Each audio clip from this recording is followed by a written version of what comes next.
عم نعطي مصاري. كيف ما لي عليها وانا من ما لقيت الوقت تتصل فيه.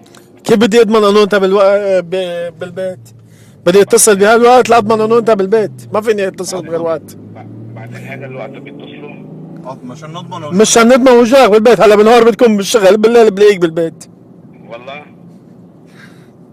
قال لي الاسم الكريم اذا بتريد. قلت لك علي الغول. علي الغول.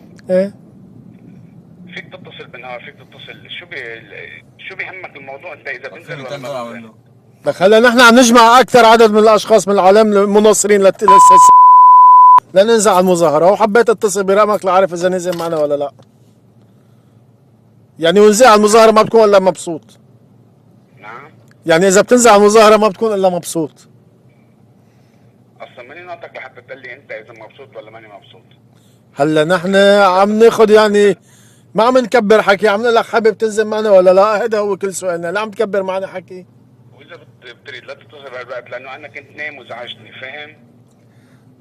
هلا كنت نايم؟ طبعا كنت نايم. طيب وكيف عم يجي قلبك لك تنام والعالم عم تتدبح بليبيا؟ منك انسان عربي يعني؟ لك يا حبيبي، لك يا حبيبي، هذا الشيء اصلا انا ماني حبيبك وانا ماني جاي. انا انسان مثلي مثلك، قول يا اخي قول يا صحبي، ايه بس ماني حبيبك.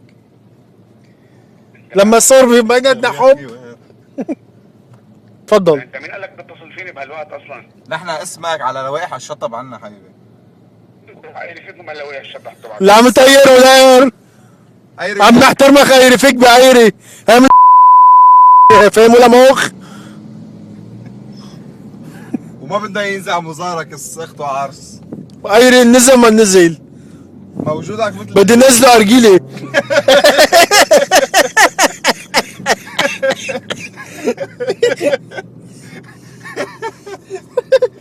بده يرجع تليفون تاني هذا.